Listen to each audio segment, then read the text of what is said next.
그럼 이제 하나님의 말씀을 봉독하겠습니다. 오늘 하나님의 말씀은 욥기서 1장 20절에서부터 22절까지의 말씀과 23장 6절부터 9절까지의 말씀, 그리고 42장 1절부터 6절까지의 말씀입니다. 먼저 욥기서 1장 20절에서부터 22절까지의 말씀입니다. 욥이 일어나 겉옷을 찢고 머리털을 밀고 땅에 엎드려 예배하며 이르되 내가 모태에서 알몸으로 나왔사온즉 또한 알몸이 그리로 돌아갈지라. 주신 이도 여호와시오 거두신 이도 여호와시오니 여호와의 이름이 찬송을 받으실지니라 하고 이 모든 일에 욥이 범죄하지 아니하고 하나님을 향하여 원망하지 아니하니라. 23장 6절에서부터 9절까지의 말씀입니다. 그가 큰 권능을 가지시고 너와 더불어 다투시겠느냐? 아니로다. 도리어 내 말을 들으시리라. 거기서는 정직한 자가 그와 변론할 수 있은즉 내가 심판자에게서 영원히 벗어나리라. 그런데 내가 앞으로 가도 그가 아니 계시고 뒤로 가도 보이지 아니하며 그가 왼쪽에서 일하시나 내가 만날 수 없고 그가 오른쪽으로 돌이키시나 배울 수 없구나. 욥기서 42장 1절에서부터 6절까지의 말씀입니다. 욥이 여호와께 대답하여 이르되 주께서는 못하실 일이 없사오며 무슨 계획이든지 못 이루실 것이 없는 줄 아오니 무지한 말로 이치를 가리는 자가 누구니이까. 나는 깨닫지도 못한 일을 말하였고 스스로 알 수도 없고 헤아리기도 어려운 일을 말하였나이다. 내가 말하겠사오니 주는 들으시고 내가 주께 묻겠사오니 주여 내게 알게 하옵소서. 내가 주께 대하여 귀로 듣기만 하였사오나 이제는 눈으로 주를 배웁나이다. 그러므로 내가 스스로 거둬들이고 티끌과 재 가운데서 회개하나이다. 아멘.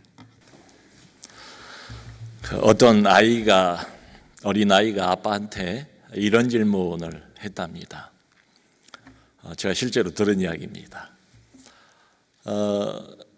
아이 마음에 이제 기도를 쭉 해왔어요.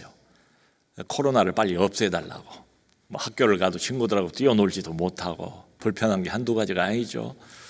아빠, 우리가 이렇게 계속 코로나 빨리 없애달라고 기도를 해왔는데 왜 하나님께서 기도를 안 들어주시는 거예요?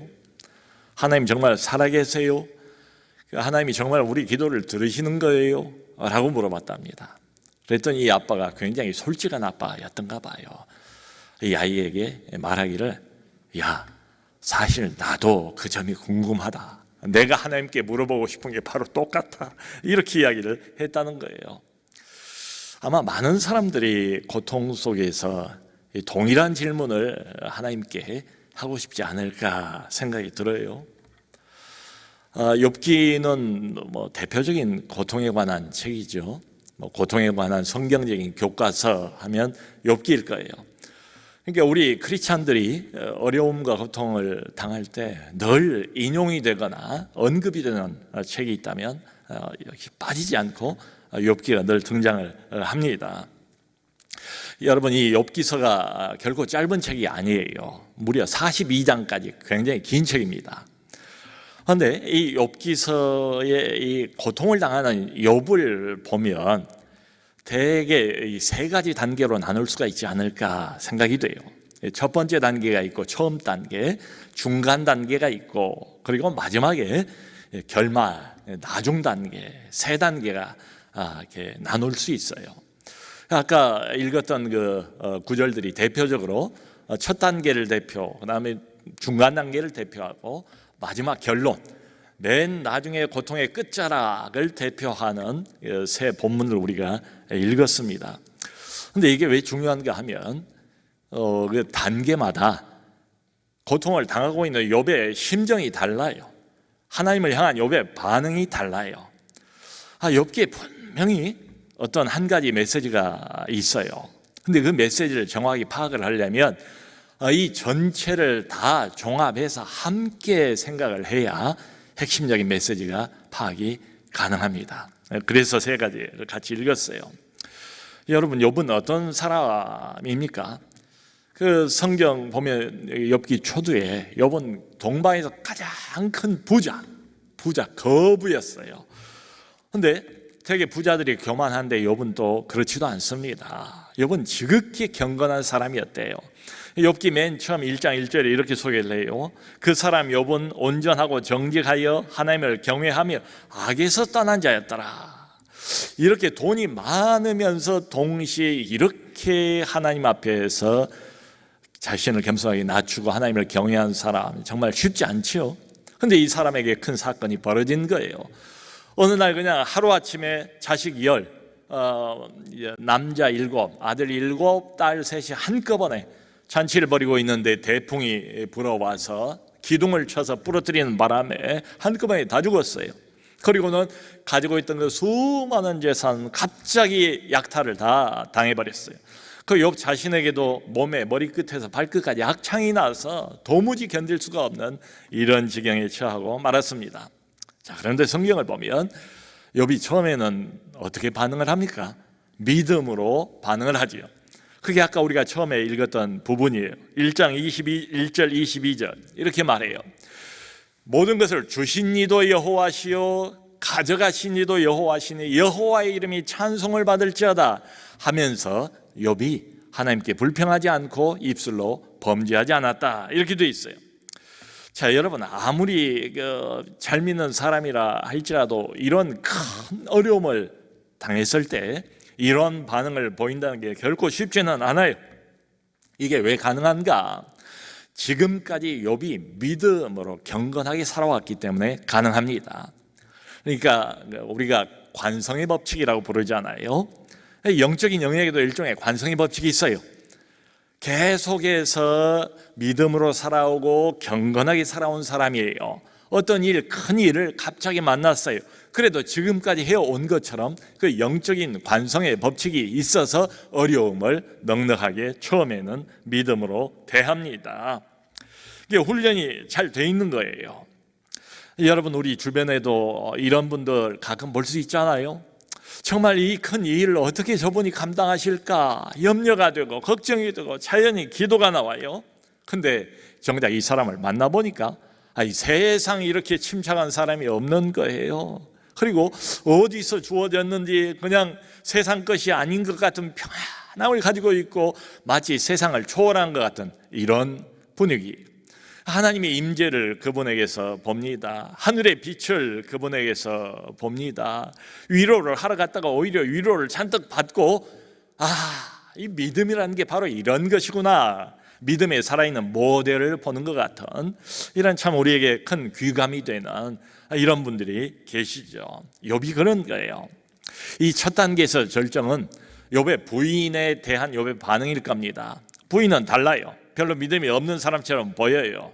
욥 같지가 않아요. 부인이 욥을 향해서 뭐라고 말하는가 하면 견디다 못해서 2장 9절에 이렇게 말합니다. 욥이여, 당신이 아직도 믿음을 지키려고 하는가? 차라리 하나님을 욕하고 죽어라, 당신도. 이렇게 쏘아붙여요. 이걸 풀어서 좀 이야기를 해본다면 자기 부인이에요. 남편의 믿음과 경건을 옆에서 가장 가까이서 본 사람 아닙니까? 이 등신 같은 양반아, 당신이 섬긴다는 그 하나님이 우리를 이 꼴로 만들어버렸지 않은가? 그런데 아직도 하나님의 주권 운운하고 하나님을 믿고 하나님을 섬기겠다고 이게 말이나 되는가? 꼴도 보기 싫다. 차라리 속이라도 시원하게 하나님께 욕하고 당신도 나가 죽어라, 이런 소리예요. 그야말로 이 정도면 여러분 어때요? 갈 때까지 간 것 아닙니까? 오죽했으면 이런 말을 하겠어요? 악에 바쳐서 하나님도 눈에 안 보여요. 남편도 눈에 안 보여요. 가지고 있던 재산 다 잃어버리고 사랑했던 자식들 한꺼번에 하루아침에 다 죽어 없어지고 남편이란 작자는 제2에서 회개를 한다고 적고를 보이고 있으니 얼마나 복장이 터지겠습니까? 도대체 우리가 뭘 얼마나 잘못했다고 이렇게 믿음으로 살아오고 경건하게 살아왔는데 이런 처참한 결과가 주어지다니. 부인의 말은 이런 겁니다. 이렇게 만들어버린 하나님을 어떻게 내가 더 믿을 수 있겠는가? 그런 하나님을 내가 어떻게 계속해서 섬기고 따를 수 있겠는가? 나는 못해. 여러분, 인간적으로는 훨씬 더 이 부인에게 공감이 가지 않습니까? 근데 욥의 반응이 뭔가 하면 이 부인에 대해서 이 모든 일에 욥이 입술로 범죄하지 아니하였다.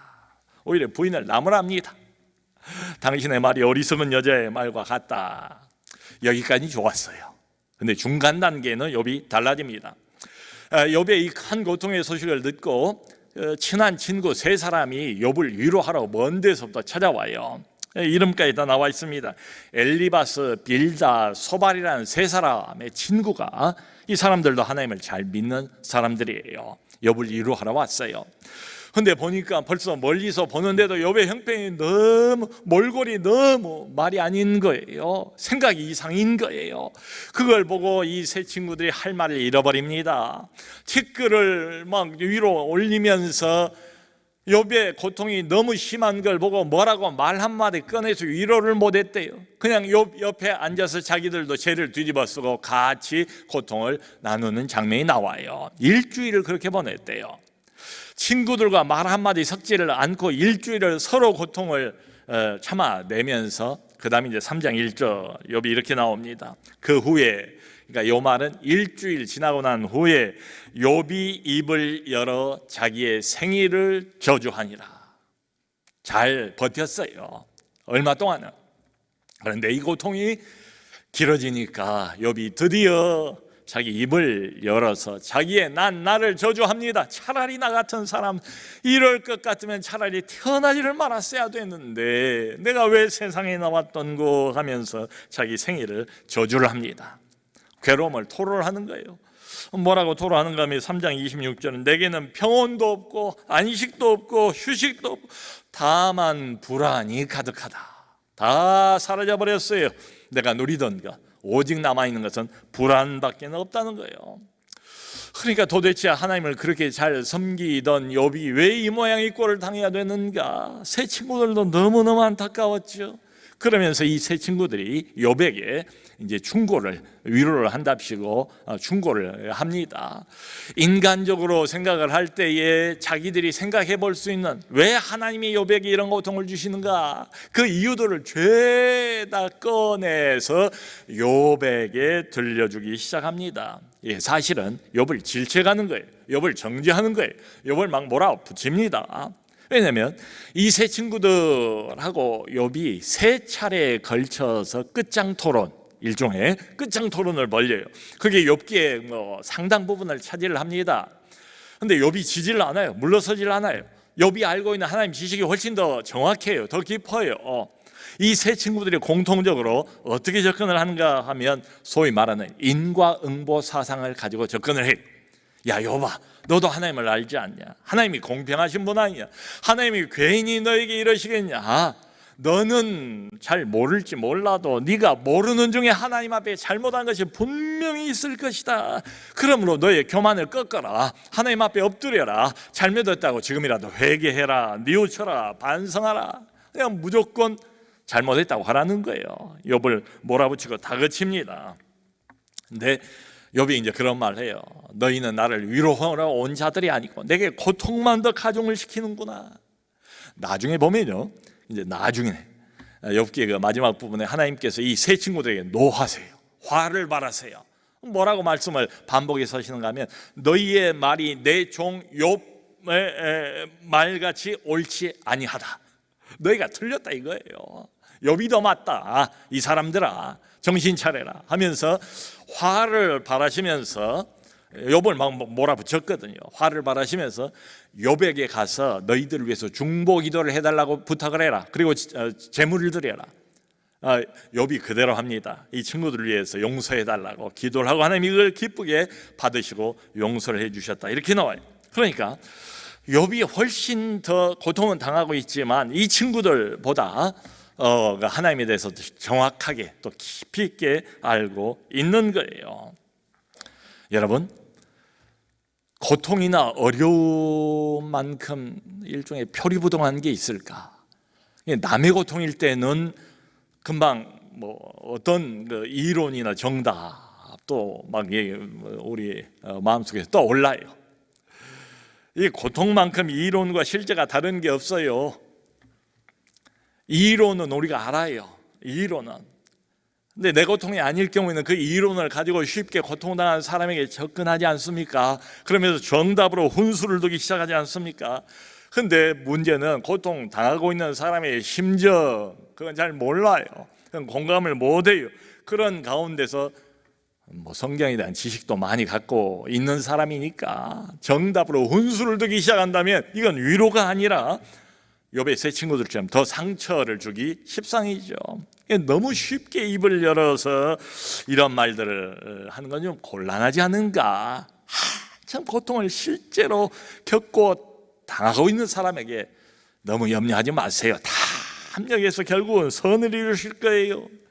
이번에 어려움을 당하시지만 이번 시련을 계기로 해서 더 발전하시기를 바랍니다. 부모님이 돌아가셨지만 오래 사셨으니까 이거야말로 하나님의 축복이고 호상입니다. 어떤 분이 그러시더라고요. 가장 상처가 됐던 말이 호상이라는 그 말이었다고. 그러니까 어떤 상가집에 가서 뭐 호상 이런 소리를 쉽게 꺼내는 것도 이것도 참 조심스럽지 않은가. 너무 빨리 입을 열어서 새 친구들처럼 정답을 이야기하는 것은 곤란하지 않은가. 여러분, 우리가 당했던 그 큰 고통, 큰 슬픔, 어떤 사람의 말이 위로가 과연 되던가요? 큰 슬픔과 어려움과 고통 속에 있는 사람에게 과연 정답이란 게 있는 것일까? 정답이란 게 있는 것 같지가 않아요. 이 세 친구들이 제일 잘했던 건 첫 부분입니다. 첫 부분. 욥에게 아무 말도 꺼내지 않고 입 꾹 다물고 침묵 속에서 욥의 고통을 함께 공감을 하면서 함께 아파해 주었어요. 그때가 이 세 친구들이 제일 잘했던 것처럼 보여요. 입을 열자마자 막 옳은 소리를, 정답을 막 쏟아내기 시작해요. 마치 인간에게는 머리만 달려있는 것처럼 알고 있는 지식과 이론으로 머리에서 머리로 충고랍시고 계속 충고를 주는데 말을 하는 욕조, 그게 듣는 사람에게는 상처로 와서 박혀요. 마치 사람은 가슴도 없고 감정도 없는 그런 존재인 것처럼 말이죠. 근데 하나님께서 욥의 손을 들어주시고 너희 모두가 틀렸다 이렇게 말씀을 하시는 거예요. 여러분, 실제로 같은 이제 믿는 지체 가운데 큰 어려움을 당했을 때 참 가까이 가기도 사실은 좀 꺼려지지 않습니까? 뭐 다른 이유가 아니라 무슨 말을 해야 될지를 모르겠어요. 어떻게 해야 위로가 될지를 모르겠어요. 그러니까 가까이 가기가 꺼려지고 조심스러운 거예요. 불편한 거예요. 근데 어떤 경우에는 이런 이야기를 합니다. 정말 큰 고통 속에 제가 있었습니다. 근데 목사님, 그분을 통해서 너무 큰 위로를 받았어요. 그래서 궁금해요. 아니, 그 사람이 도대체 뭘 어떻게 했길래 그렇게 큰 위로를 받았다는 것인가? 알고 보면 그 사람이 아무것도 안 했어요. 그게 위로가 됐어요. 그냥 옆에 있어줬대요. 그냥 함께 같이 있어줬대요. 슬픔 당하는 내내 그냥 자기 이야기를 들어줬대요. 때가 되면 같이 그냥 먹어줬대요. 그냥 배려해줬대요. 받아줬대요. 품어줬대요. 끝. 그걸로 충분하다. 그러니까 여러분, 큰 고통과 슬픔 속에 잠겨있는 사람에게 무슨 위로의 특별한 기술이 있는 것 같지가 않아요. 그냥 그 사람을 이해해주고 받아주면 충분하지 않은가. 새 친구들은 그걸 못한 거죠. 알고 있는 게 너무 많아서. 그래서 끝장토로 오늘 세 차례에 걸쳐서 벌쳤는데도 불구하고 결론이 나지를 않아요. 그래서 욥이 이제 뭐 결국 그런 결론에 도달한 겁니다. 사람으로부터는 정답을 들을 수가 없겠다. 그때부터 본격적으로 하나님을 한번 만나야 되겠다. 하나님을 한번 만나보고 싶다. 전능자를 만나서 그분과 한번 1대1로 내가 붙어서 변론을 해봐야 되겠다. 이런 생각을 갖는 거예요. 그러니까 이 생각을 가질 때만 해도 욥이 어떤 가정을 깔고 있는가 하면, 나는 잘못한 것도 없다. 내가 이렇게 큰 고통을 당할 정도로 하나님 앞에 잘못한 거 없다. 하나님은 공평하지 못하다. 하나님이 부당하다라는 가정을 깔고 있었습니다. 그래서 하나님을 만나려고 애를 쓴 장면이 나와요. 그게 중간 단계입니다. 아까 두 번째 읽었던 그 구절, 23장 7절로 9절이 그거예요. 만나기를 간절히 바라는데 하나님 못 만난 거예요. 그러니까 분명히 하나님께서 지금 여기에 우리와 함께 계시다는 걸 알아요. 하나님이 지금도 일하고 계시다는 걸 알아요. 근데 앞으로 가도 하나님이 보이지 않고, 뒤를 돌아봐도 하나님이 보이지 않고, 일하고 계심을 알지만 왼쪽으로 돌이켜도 하나님을 배울 수 없고, 오른쪽으로 돌이켜도 하나님을 만날 수 없다. 이런 이제 탄식을 발하고 있습니다. 이런 고통, 하나님께서는 이유 없이 이런 큰 일을 자기 자녀에게 버리진 않으실 텐데 분명히 하나님의 이유가 있을 거라고요. 근데 나는 그 이유를 모르겠어요. 그래서 답답한 겁니다. 하나님께서 왜 이런 고통을 내가 당해야 되는지 속 시원하게 한마디만 해주시면 내가 참고 견디겠는데 하나님은 침묵하고 계시는 것 같아요. 묵묵부답이에요. 그러니까 이중고통이에요. 고통들을 당하면서 하나님에 대한 의구심을 버릴 수가 없으니까 이중고통이, 이런 가정들이 우리 교회 안에도 많습니다. 도대체 하루 이틀 1년 2년도 아니고 수년 10년 가까이 10년 이상 가족 중에 한 사람이 병들어 있어요. 이 사람을 간호하고 옆에서 함께 고통을 나누고 있는 가족들도 함께 마음이 피폐해져 가고 있는 그 과정들을 하나님이 모르실 리가 없을 텐데 왜 하나님이 이러시는지 조금도 차도가 없다고요. 희망을 가질 수가 없는 이런 상황 속에 왜 내버려 두시는지. 아니, 모든 생명은 하나님의 것이지 않습니까? 하나님이 귀한 생명을 주셨는데 왜 이렇게 일찍 데려가시냐고요. 왜 이렇게 일찍? 그러려면 차라리 생명을 주질 마시든지. 애지중지해서 귀한 자식 다 키워놓으니까 살만하니까 왜 또 하나님께서 갑자기 데려가시는지 그것도 우리가 몰라요.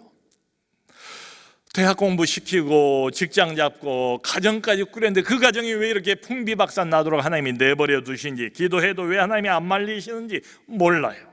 이 고통을 도무지 사랑의 하나님이라고 그러는데 정말 요즘 말로 하나님 대체 내게 왜 이러시는 거예요 지금? 이렇게 물어보고 싶을 때가 우리에게도 있습니다. 하나님께서 살아계시고 지금도 일하고 계시고 여기 계시다는 걸 우리가 다 믿어요. 모든 것을 그분이 통치하시고 다스린다는 것도 우리가 알아요. 그러니까 더 묻고 따져보고 싶은 거예요. 욥이 그런 겁니다. 그런데 만날 수가 없더라는 거지요. 여러분, 이게 얼마나 난감한 상황인가 보세요. 아예 교회를 안 나갈 수는 없고 하나님 믿는 신앙을 포기할 수도 없어요. 근데 고통이 가시는 것도 아니에요. 차도가 있는 것도 아니에요. 큰 고통대로 당하면서도 고통당하는 이유도 모른 채 하나님에 대한 믿음은 또 놓지 말아야 돼요. 도대체 이걸 언제까지 이렇게 가야 되는가? 한없이 그저 이 세월이 반복될 때 우리의 심정을 누가 알리요? 정말 하나님은 아시겠지만, 자, 이런 시간들이 중간 단계에 쭉 이어집니다. 그러다가 드디어 하나님께서 욥에게 등장을 하세요. 1대1로 만나주세요. 욥의 소원처럼 38장에 하나님께서 등장을 하셔가지고 38, 39, 40, 41장 무려 4장에 걸쳐서 하나님과 욥이 직접 만나서 대면한 내용이 자세하게 기록이 되어 있습니다. 하나님이 욥이 원했던 것처럼 직접 나타나셔서 욥에게 직접 말씀을 하신 내용이 아주 길게 서술이 되어 있어요.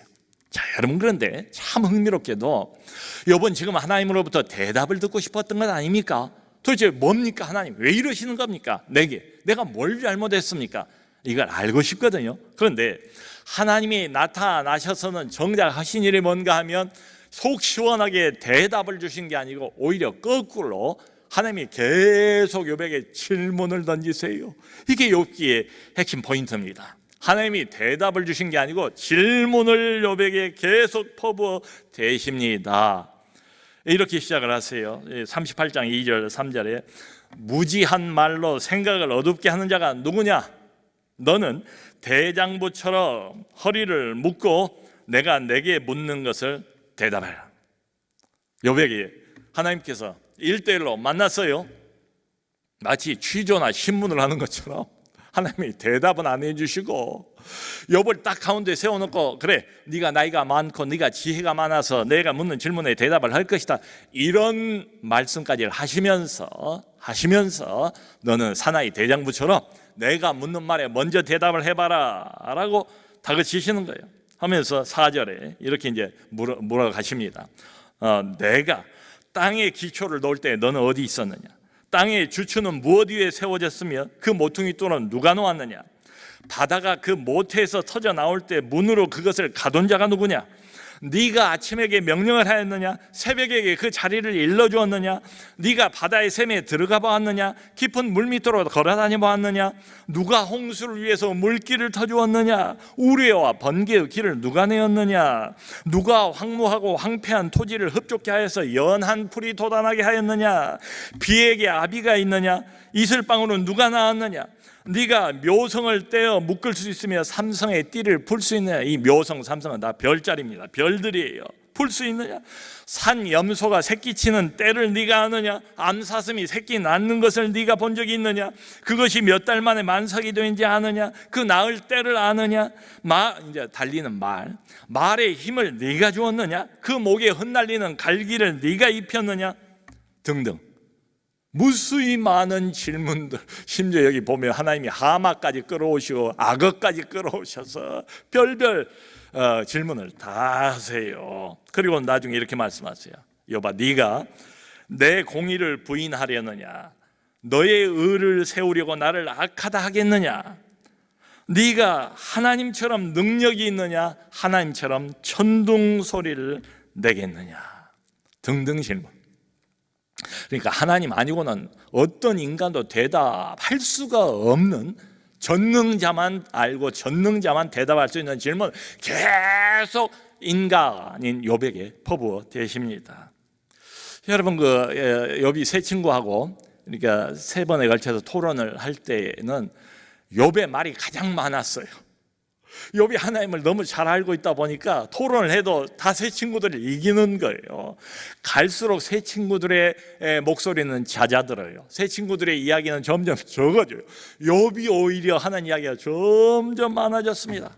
그런데 이 하나님하고의 대화, 하나님의 질문에 대해서 4장에 걸쳐서 질문을 퍼부어댔으니까 얼마나 많은 질문이 있겠어요.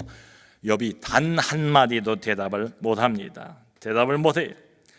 이게 하나님이 물어봤더니 모든 질문들을 간단히 요약을 하면 이겁니다. 욥아, 내가 이 세상을 섭리하고 다스리는 방식을 네가 아느냐? 그거예요. 하나님으로서 내가 이 모든 우주와 세상과 역사와 인간사의 개입에서 이 모든 것을 주관하고 다스리는 방식을 네가 짐작이라도 할 수 있느냐? 네가 아느냐? 그 질문입니다. 욥이 40장 4절 5절에 이렇게 말합니다. 이 질문만 듣고 알 수 없습니다, 하나님. 더는 내가 내 입을 열지 않겠습니다 라고 일단 말씀을 해요. 그리고 42장 1절로 6절, 아까 우리가 마지막에 읽었던 그 부분에 와가지고 욥이 고백을 합니다. 전에는 내가 귀로 듣기만 하였는데 이제는 눈으로 봅니다. 내가 잘 알지도 못하면서 감히 입을 열어서 하나님 앞에 이러쿵저러쿵 하였나이다. 이제 내가 제 가운데 앉아서 죄를 뒤집어 쓰고 회개하나이다. 여러분, 이상하지 않습니까? 아직도 인간적으로 보면, 이제 제3자의 입장에서 보면 욥의 그 답답한 속마음이 풀렸을 것 같지가 않아요. 왜 하나님께서 욥을 이렇게 취급을 하시는지, 믿음 생활 잘해도, 경건 생활 잘해도 당하는 결과가 이런 거라면 누가 하나님을 제대로 믿을 수 있겠습니까? 거기에 대한 속 시원한 대답을 듣고 싶은 거였죠. 근데 이상한 것은 한마디도 그 대답을 듣지를 못하고 질문만 받았는데 욥이 뭔가를 깨달아 버렸어요. 그리고 자기가 회개를 해요. 도대체 어떻게 된 걸까? 욥이 이걸 깨달은 겁니다. 인간의 한계. 하나님과 인간은 달라요. 하나님은 한계가 없으신 분이에요. 그분은 전능자예요. 그분은 창조주예요. 그분은 주권자예요. 그분은 토기장이에요. 토기 하나는 아름답고 귀한 그릇으로, 토기 다른 하나는 전한 그릇으로 쓸 고난이 없겠느냐? 이런 말도 바울이 하지 않습니까? 인간의 한계, 하나님의 절대 주권을 깨닫게 된 거예요. 그러니까 이런 깨달음에 도달한 거지요. 하나님이 물어보신 저 수많은 질문들 나는 하나도 대답 못한다. 나는 세상 돌아가는 이치를 알 수가 없다. 그런데 하나님께서는 온 세상 만물을 지금도 움직여 가시지 않는가? 겨울이 지나면 어김없이 봄이 오고, 봄이 오면 봄꽃들이 먼저 피고, 봄꽃이 지고 나면 여름꽃이 피고 등등 말이죠. 욥이 이런 결론, 이런 확신에 도달한 겁니다. 저렇게 전능하시고 저렇게 전지하신 하나님께서 행하신 일이라면 비록 내가 이해하지 못한다 할지라도 무조건 옳은 일이다. 그게 욥기의 메시지예요. 욥기의 결론이에요. 사랑하는 성도 여러분, 우리는 하나님이 하신 이 일을 왜 그렇게 하시는지, 왜 그런 방식인지 다 모릅니다. 하나님이 자신의 일하는 방식을 우리에게 꼭 설명해야 될 무슨 의무가 있는 것도 아니에요. 여전히 욥처럼 하나님께서 버리시는 일, 하시는 일, 왜 그렇게 무고한 많은 시민이 미얀마에서 죽어가야 되는지, 왜 그렇게 독재자를 세워서 모든 국민들이 오랫동안 신음하면서 고통을 당해야 되는지, 왜 이런 고통을 개인적으로 우리 가정에 주셔야만 되는 것인지 우리는 그 이유를 다 알지는 못해요. 그러면서도 욥은 하나님이 버리시는 그 일은 내가 이해 못해도 무조건 옳다. 하나님 자신에 대한 절대적인 믿음에 도달한 거예요. 성도 여러분, 바로 여기가 우리 모든 믿는 사람들이 궁극적으로 가야 되는 믿음의 종착역입니다. 거기까지 우리를 이끌어 가시려고 그러세요. 믿음의 조상인 아브라함을 한번 생각해 보세요. 창세기 22장 보면 아브라함이 무슨 일을 합니까? 하나님이 명령을 하세요. 네 독자 이삭을, 너의 사랑하는 아들을 모리아 산으로 끌고 가서 포박에서 결박해서 제단의 제물로 나에게 바쳐라. 아버지가 하나밖에 없는 독자를 자기 손으로 찔러 죽여서 하나님께 제물로 바치라는 거예요. 아마 인간적으로 생각해 보면 내가 헛것을 들었다, 이런 말씀을 하나님이 하실 리가 없다. 오직 이 독자 한 사람을 통해서, 너의 씨를 통해서 온 천하 만민이 복을 받을 것이다 약속하지 않았는가? 그런데 이 씨가 죽어버리면 어떻게 하나님 나라가 확장이 되겠는가? 그리고 무엇보다도 인권을, 생명을 존중하시는 하나님께서 하나밖에 없는 독자를 그분이 주셨는데 내 손으로, 아비의 손으로 잡으라고? 이건 분명히 마귀의 소리일 거야. 얼토당토하는 소리 하지만 마귀야 썩 물러가라, 아마 이랬을 거예요. 근데 아브라함이 이 지점, 이때쯤에서는 어느 정도 믿음에 도달했는가 하면 하나님의 말씀을 그대로 다 받고, 그리고 사라에게 이야기도 안 해요. 자기 부인한테 이야기하면 엄마 심정은 아무래도 다르지 않겠습니까? 말이 이렇게 뻔해요. 그러니까 성경을 보면 그저 종 한 두얼 데리고, 그리고 이삭 말에 태워서 끌고 갑니다. 모리아 산으로 올라갑니다. 이삭을 포박을 합니다. 제단 위에 눕힙니다. 그리고 칼을 들어 찔러 자기 아들을 죽이려고 하는 그 순간에 하나님이 급하게 말리지 않습니까? 여러분, 히브리서 11장 보면 이 이상한 아비의 행동, 이걸 객관적으로 불신의 눈으로 바라보면 이 사람 뭐 하는 짓인가? 정신이 돌지 않았나? 어디 이런 하나님이 어디가 있나? 이렇게 생각이 될 거예요.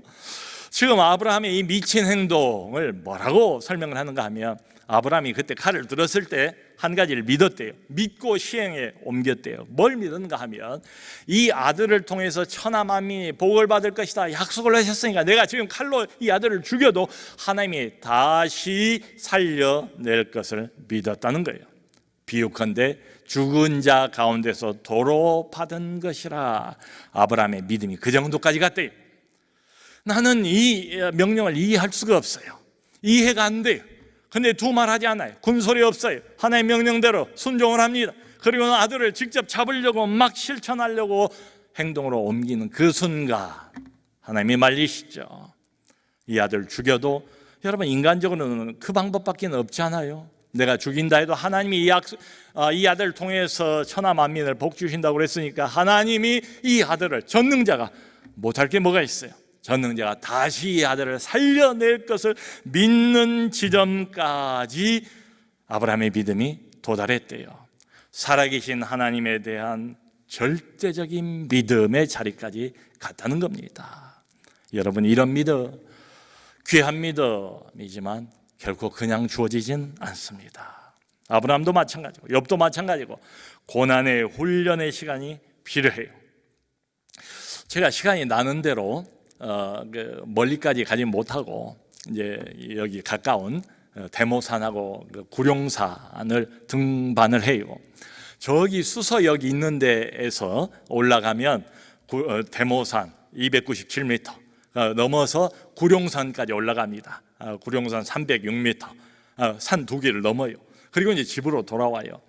이런 코로나 시대에 내가 내 건강을 제대로 지키지 못하면 모든 게 다 어려워지지 않겠어요? 그러니까 이게 목회의 중요한 일부다. 내 건강을 스스로 지키는 게, 이 생각을 하고 시간이 나는 대로 거기서 출발해서 이제 이렇게 쭉 두 산을 넘어서 집에까지 돌아와요. 처음엔 한 3시간 가까이 걸리더라고요. 점점 속도가 빨라진, 한 2시간 반, 2시간 20분, 2시간 뭐 아주 빠르면 10분 이면 이제는 가능해요. 여러분, 이게 무슨 말이겠습니까? 우리가 건강이 중요하잖아요. 근데 건강은 그냥 주어지는 게 아니다. 훈련이 반드시 필요하다. 그럼 아주 뭐 설악산 같지는 않아도 올라가다 보면 막 가슴이 두방방이 치고 호흡이 막 가쁘고 때로 막 심장이 터질 것 같고 이래요. 그래도 그걸 견디면서 올라가는 거예요. 꾸역꾸역. 훈련이 필요하다. 건강을 위해서는. 영적인 건강도 마찬가지다. 이런 믿음이 그냥 주어지는 게 결코 아니다. 믿음이 자라는데도 훈련이 필요하다. 특별히 고통의 훈련, 고난의 훈련. 사랑하는 성도 여러분, 지금도 내가 이유를 알 수 없는 극한 고통, 어려운 고통, 수년 동안을 이유를 여전히 모르겠어요. 하나님을 놓을 수도 없어요. 고통스러워요. 그런데 한 가지는 분명합니다. 욥기를 통해서 우리가 배울 수 있는 한 가지는 뭐냐? 하나님께서 욥의 모든 사정과 형편과 속사정까지 알고 계시는 것처럼 나의 입장, 처지, 환경, 나의 속마음과 내가 당하고 있는 고통의 무게를 하나님이 잘 알고 계신다. 잘 알고 계신다. 그리고 그분이 뭔가 선한 목적을 가지고 이 시간들을 끌어가신다. 또 하나가, 그래서 내게 훈련이 필요하다는 걸 아신다. 훈련이 일하다는 걸 아신다. 고통을 통해서 더 큰 믿음으로, 이 고통을 통해서 결국은 욥처럼 하나님이 무슨 일을 내 인생에서 벌려도 하나님을 떠나지 않고 하나님을 믿고 하나님이 옳다고 선언할 수 있는 하나님에 대한 절대적인 믿음의 자리까지 갈 수 있도록, 모쪼록 어려운 시간, 고통스럽지만 이 고난의 시간을 통해서 더 큰 믿음으로 자라가시고 궁극적으로는 하나님을 향한 절대 믿음에 도달하는 우리 모두가 될 수 있기를 주님의 이름으로 축원합니다.